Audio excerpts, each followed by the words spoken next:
up, y'all? Welcome back to Truth's Podcast with your host, CARR. Before I get started, I wanted to let y'all know that I am offering a mentorship. If you need any advice or if you need someone to talk to or lean on or get something off your chest, you can go to my Instagram or you can just contact me through my Gmail, which is truecar@gmail.com. So let's go ahead and get into the topic for today, which is seeing yourself.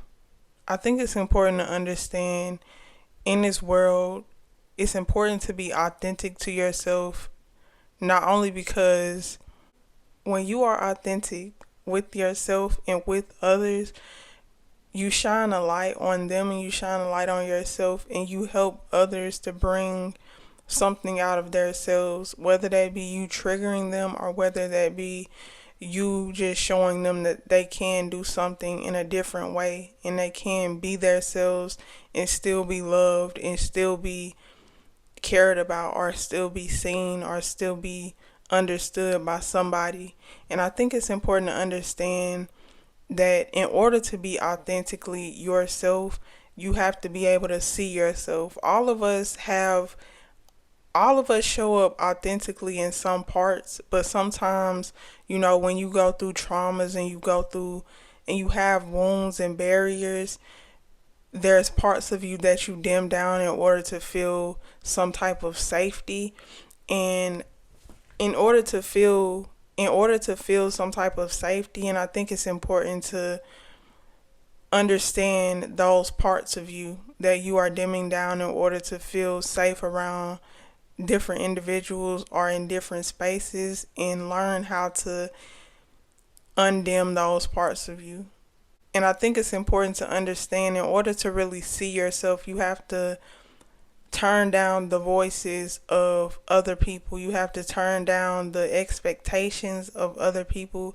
You have to allow yourself to be judged or allow yourself to be villainized or whatever the case may be in order to really see yourself as truly yourself. Some people are graced in their life to have people around them that already accept them as who they are from a young age, but some people have, are not as lucky or as privileged to have people around them that truly accept them from the beginning.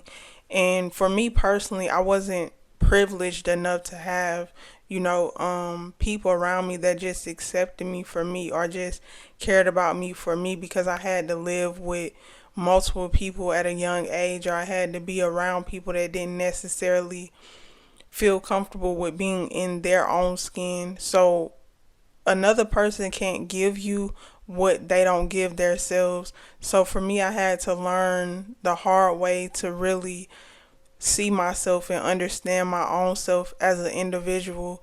And what that comes with is losing people, is having to cut people out of your life, is losing, things in places and in different situations like that, because it didn't start out on a solid foundation. It didn't start out with something that was truly authentic to my purpose or truly authentic to who I was, or truly authentic to, completely being comfortable with being myself. And because like I said, all of us have authentic, characteristics and traits that we show up as, but also, parts of us that we dim down in order to feel safe with other people or in order to feel safe in our environment. And I think it's important to, keep that discernment, but also not put yourself in a space where you are just always dimming yourself down. I think it's important to shine your light and be okay with being uncomfortable with doing that, and also be okay with other people being uncomfortable with you doing that as well, in order to really be yourself. Because in order to really be completely authentically yourself and and nurture that, because when you dim yourself down, you're not protecting yourself. You're still shining and you're still bothering people. So I think it's important to understand all you are doing is bothering yourself. All you are doing is showing yourself that you're not worthy enough to be heard or to be seen or to be loved for who you really are. Or you don't, all you are showing yourself is that you're not a safe space within yourself to be. And I think it's important to understand that, to be that safe space for yourself in order to make sure that you are creating a healthy connection internally, and to make sure that you are mentally and emotionally stable within yourself to be yourself and to be your own home as well. And I think that's important to understand. But in order to really see yourself, you have to allow yourself to let go of the traumas and the wounds and the pains and the lack mentalities that have been forced on you, or that have been, projected onto you by, family, friends, or past romantic partners, or people that's in your life today. I think it's important to understand, in order to really see yourself, you have to let go of the blockages. You have to let go of the shades that you have on for yourself, or the rose colored glasses. I think it's important to be, honest with yourself, and understand that you don't have to be harsh with your honesty. Being able to, nurture yourself and nurture your emotions is, in my personal opinion, a big part of, seeing yourself. Being able to have those hard conversations with yourself, as if, you're in a relationship with someone else, but you're in a relationship with yourself. Because in order to cultivate healthy relationships and healthy dynamics within different relationships and other relationships, you have to have hard conversations, and you have to be able to speak your truth in those relationships, and you have to know how to come to that person with the right way to say things, because you can't go at them arguing and think that they're going to digest what you are saying well. So that's kind of how you have to, not kind of, that's how you have to deal with yourself, understanding how to talk to yourself, and understanding, having that quiet time with yourself to understand your self-talk, in order to understand what's really your voice and what's really the wounded voice, or what's really the trauma bond that you have with yourself as well. I think it's important to understand that, and really, learn how to have a healthier dynamic with yourself and your own thought patterns as well, and learning how to be, in the present moment with your body and your energy. And that's why I think meditation is so important as well, or learning how to sit with yourself and have quiet moments in order to really be the observer of your energy and of your thought process, or be the observer of, how you feel. Because I think that's really important when it comes to learning yourself, and becoming a student to yourself and to your emotions and to your lifestyle, in order to get to the next level of yourself. Really being honest with yourself and saying, hey, this is what I need to work on, instead of always needing somebody else's validation for what you need to work on, or always taking what somebody else says into consideration and internalizing a projection that they may be putting onto you.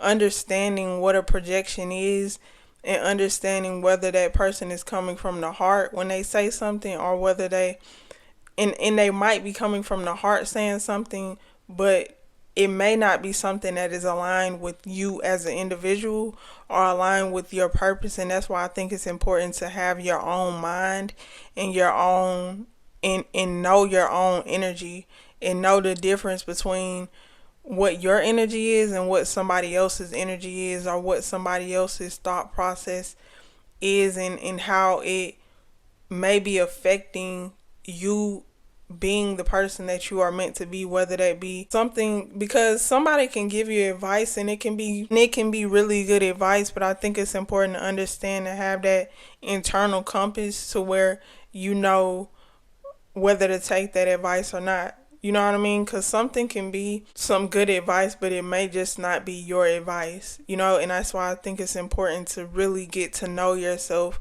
on a deep level so that you know when something is for you and when something is not for you. Because for me, for example, it took me 27 years, because I'm 27 now. It took me 27 years to really understand what my purpose is and really understand who I am as an individual, because I spent so many years people pleasing and wanting other people to love me, or wanting to be safe in different environments, or wanting to be safe in love and trying to, make people love me or make people see me or make people hear me. And I started to realize that I was doing that. I was trying to control how other people loved me or how other people seen me, because I didn't have that control within myself. I wasn't able to really see myself. I wasn't able to really hear my own voice. I wasn't able to really understand my own emotions. And I've been on a healing journey for 7 years now, since I was at the age of 20, just by, losing connections that I thought were losing connections that were deep connections or deep bonds to me. Because when you lose different things, or when you're triggered by different things, it gives you a spiritual awakening to where you have to see yourself and see the situation for what it is if you really want to grow. And learning how to take accountability in that too, in those situations, in those connections, and truly seeing myself in those people, and putting myself in a space of also seeing where they came from or where they were coming from as well.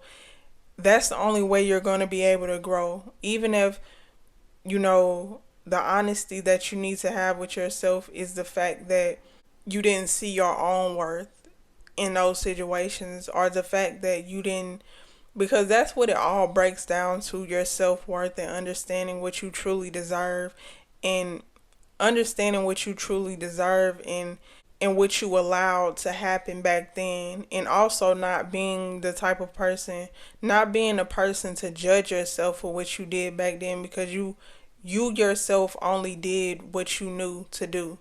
You know what I mean? And that's something that I had to learn and understand. And also understanding to forgive yourself just as you want to forgive others, and not rushing the process of forgiving others either. Just feeling your emotions and allowing that to happen naturally, because I think a lot of the times people want to rush that forgiveness because we don't want to seem bitter, or we don't want to seem, still angry, or whatever the case may be. But I think it's important to understand you have to feel your emotions and connect to yourself, and really understand what happened in the situation to really forgive those people.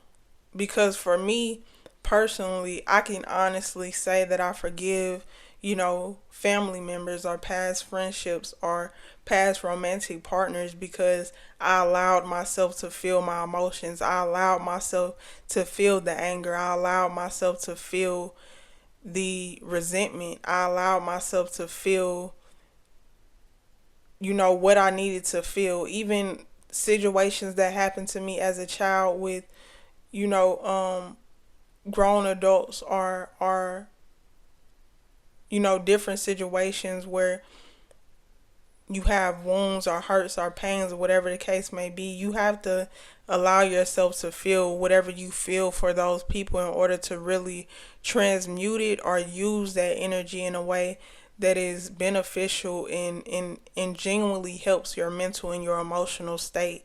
And I think that's important to understand, to not rush the process of forgiving, but genuinely allow it to happen naturally. That way you're not holding on to resentment, but acting as if you forgive those people.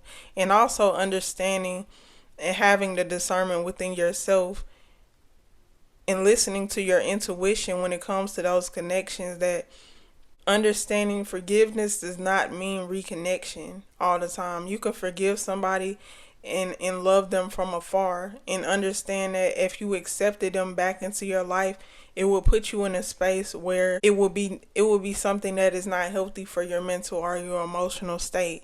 And I think that's important to understand, to protect your peace at all costs, and allow whatever the perception is when it comes to that to be what it is. But because a part of seeing yourself as well is to not allow other people's projection or perception to move you into something that you are not. And I think that's important to understand as well, to really see yourself and connect to yourself.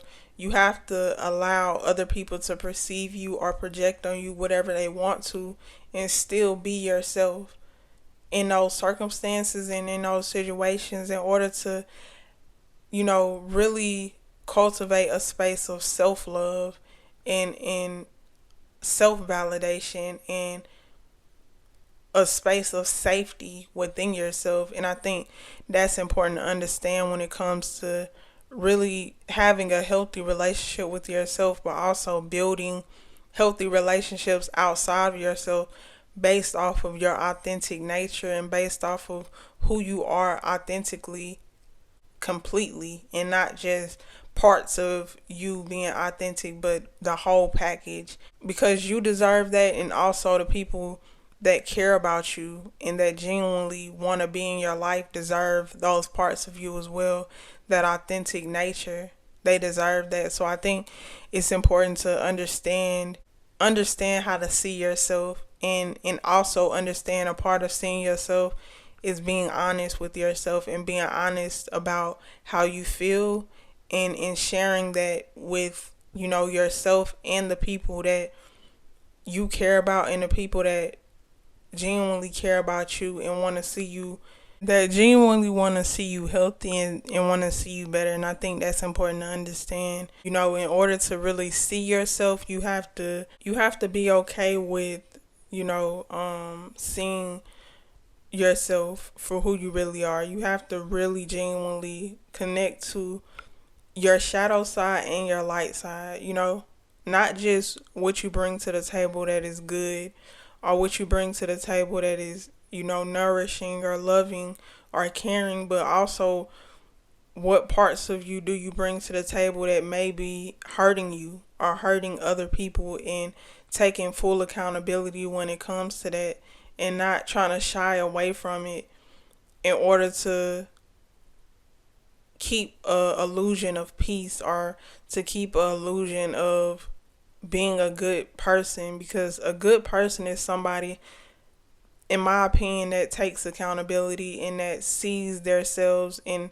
that's able to be honest with themselves and others on a deep level, in order to really cultivate a loving and nurturing and nourishing relationship.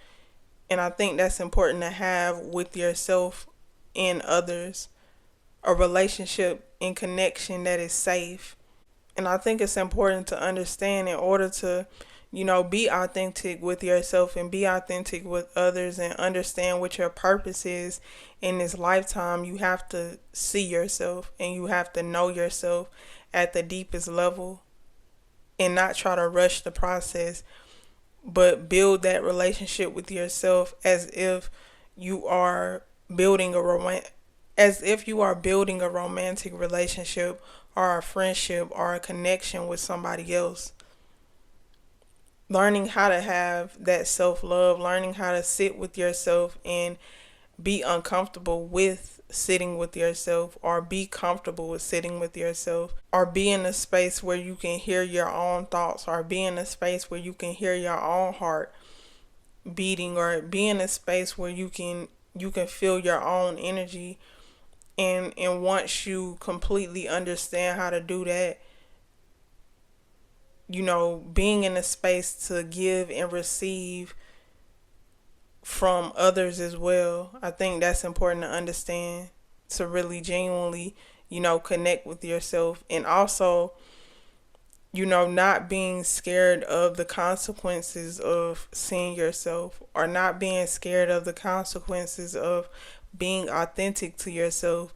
Just allowing and understanding that at some point your authenticity is going to bring you the right opportunities and the right people in the right situations that are aligned with you and that genuinely want to see you grow in in being who you are. And I think that's important to understand as well, because if you want connections that genuinely see you or genuinely hear you out, or want to be there for you, or whatever the case may be, you have to put yourself in a position where you can align with that, where you can actually connect with that. Because if you're too busy people pleasing, you'll mess around and find yourself in situations, or performing, or whatever the case may be, you'll mess around and find yourself in situations with people that don't actually like you, that don't actually love you. They just deal with you because what you give to them. And I think it's important to understand, seeing you when you've been wrapped up in other people's perception of you for so long can be uncomfortable, and it's okay to be uncomfortable, because anything that you do in life that is healthy for you when you first started out is going to be uncomfortable. If you start working out, if you start, eating better, if you start a new class, if you start moving in your purpose, and not moving out of fear or lack, it's going to feel uncomfortable. So I think it's important to understand it's okay to feel uncomfortable, and it's okay for other people to feel uncomfortable with you starting to walk the path, or walk in your purpose, or walk in your true essence, and being in a space of being okay with losing, whether that be you losing parts of yourself that no longer align with who you want to be or who you are becoming, or whether that be you losing friendships, romantic partners, family, whether that be you losing jobs, materialistic items, or whatever the case may be. It's important to allow yourself to not be in a lack mentality of you're not going to find better. It's important to understand to be in an abundant mentality of the more you step into your truth, is the more abundance will flow to you, the more authentic abundance will flow to you. And I think that's important to understand when it comes to really stepping in your truth, to not allow fear to pull you back in, or not allow lack to pull you back into a space that's not truly who you are. Make sure that y'all like, comment, and subscribe, and make sure that y'all turn y'all post notifications on as well. And if you're listening to this on Spotify, make sure that you go over to my YouTube, Truth, and subscribe there. And if you're listening to this on my YouTube, make sure you go over to my Spotify and connect to me there as well. But yeah, this is Truth Podcast with your host, CARR.